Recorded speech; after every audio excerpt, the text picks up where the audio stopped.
Meu nome é Luciana, sou juíza titular do Juizado de Violência Doméstica e Familiar contra a Mulher de Taguatinga, Distrito Federal, coordenadora do Núcleo Judiciário da Mulher do Tribunal de Justiça do Distrito Federal e Territórios e integrante do grupo de trabalho instituído no âmbito do Conselho Nacional de Justiça para a criação e implementação do Formulário Nacional de Avaliação de Risco. O tema que iremos abordar serão as diretrizes para ação judicial e tomada de decisão para respostas eficazes à prevenção e enfrentamento à violência doméstica e familiar contra a mulher em tempos de pandemia do Covid-19.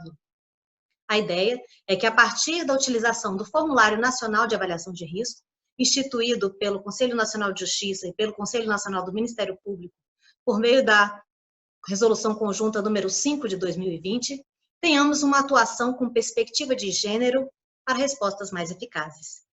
Uma primeira diretriz para essas respostas eficazes é a incorporação por nós, magistrados, e demais atores da rede de proteção e rede de enfrentamento das características das relações de gênero em nossas estratégias de atuação.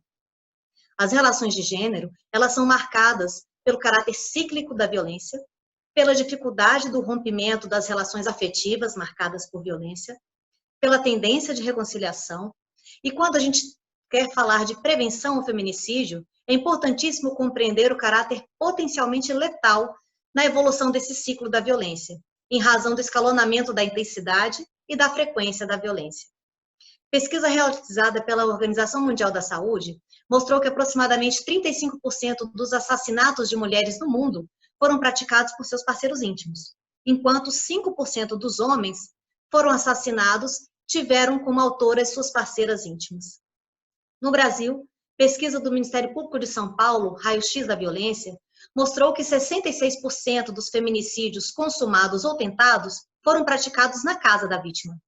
Pesquisa nesse mesmo sentido, que evidenciou que a casa é um lugar perigoso para as mulheres, foi realizada pela Secretaria de Segurança Pública do Distrito Federal, que em pesquisa acerca dos feminicídios consumados ocorridos entre 2015, data de vigência da Lei do Feminicídio, até 2019, 71% dos feminicídios consumados também aconteceram no interior das residências.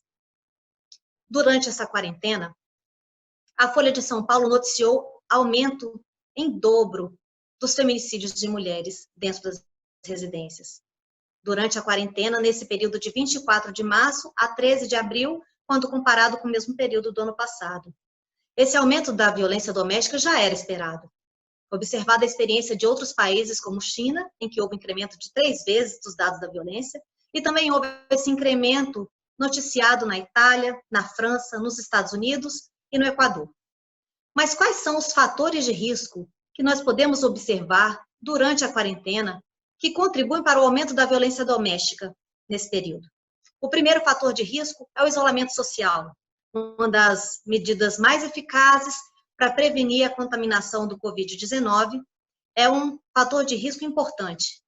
Débora Diniz, pesquisadora da UNB, ressaltou que a medida preventiva de isolamento social, ela fragiliza a rede de apoio, que são as mulheres, rede de apoio para as outras mulheres, apoio das avós, das mães, das tias e irmãs, sororidade, colegas, rede de afeto, de familiaridade, vizinhança.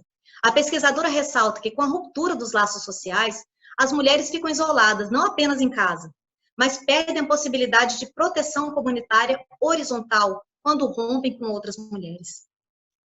Também é fator de risco o comportamento controlador, diante do maior monitoramento das atividades da mulher pelo autor da violência.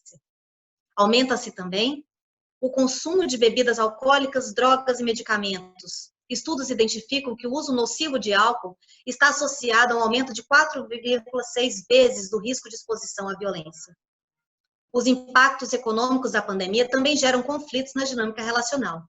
Todos esses fatores que percebemos durante a pandemia são fatores de riscos bem conhecidos de reiteração de violências.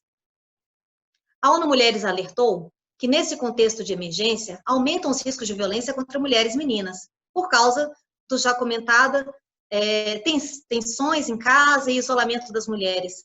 E também as mulheres podem encontrar obstáculos adicionais às sobreviventes para enfrentar e romper o ciclo da violência e acessar serviços essenciais devido às restrições ao movimento em quarentena.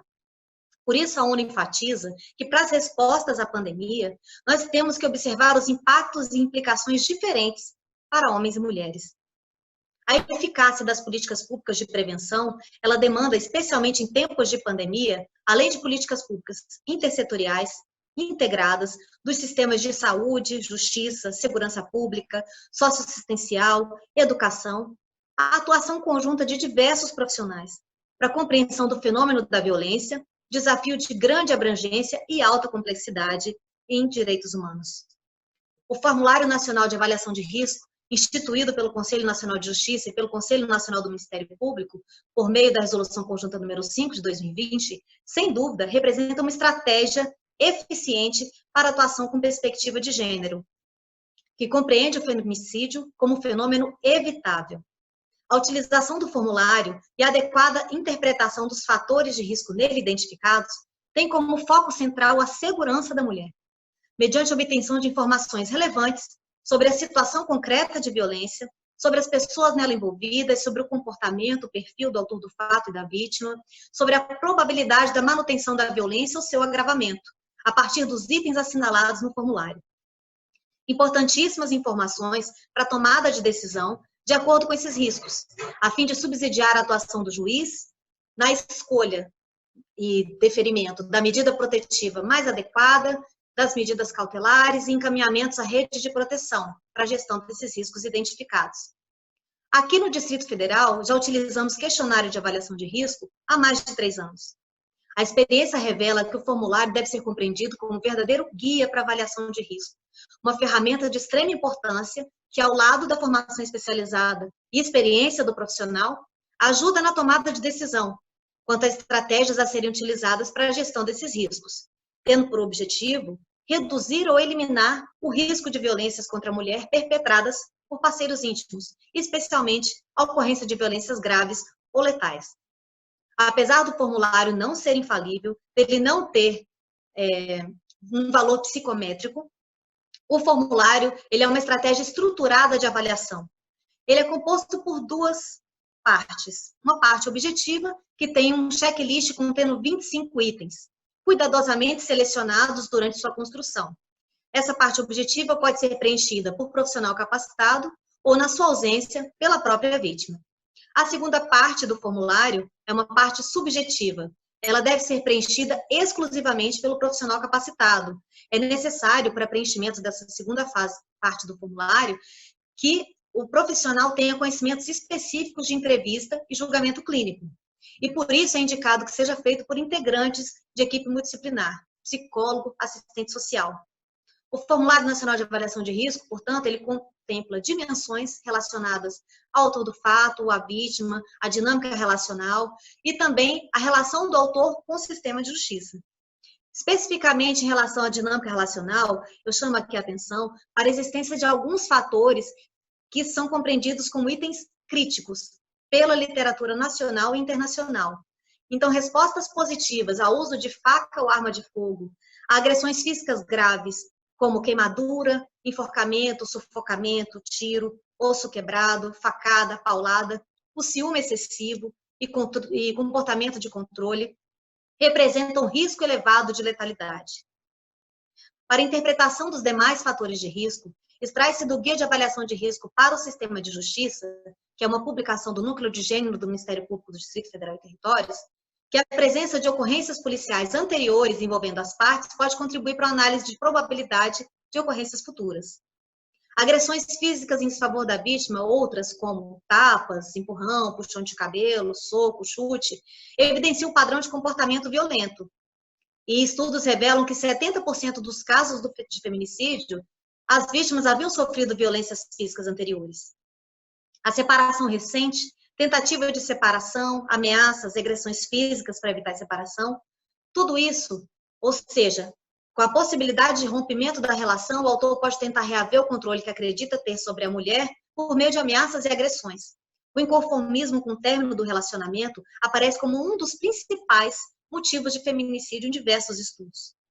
Prática de atos sexuais sem o sentimento da vítima, estudos apontam a probabilidade de ocorrência de feminicídio 7,5 vezes maior quando existe histórico de violência sexual.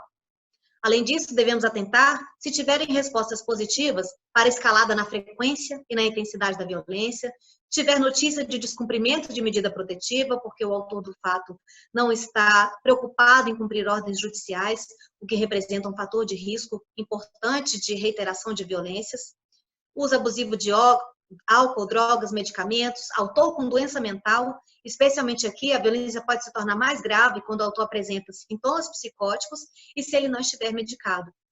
Ameaça ou tentativa de suicídio por parte do autor também representa fator de risco de feminicídio.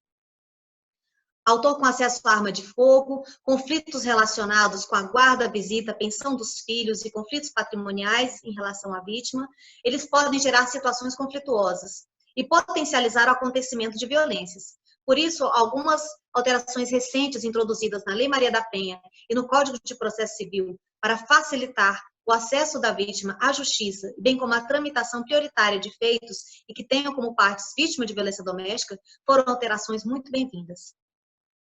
Além disso, a vítima grávida, a violência durante a gestação está relacionada a risco de feminicídio, assim como vítima com alguma doença, deficiência ou idade avançada. Fatores de risco que serão abordados com maior profundidade pela socióloga Ana Paula Antunes na próxima aula. Então, esses são os fatores de risco que podem ser dimensionados pelo Formulário Nacional de Avaliação de Risco, e na próxima aula falaremos da gestão desses riscos identificados. Até breve.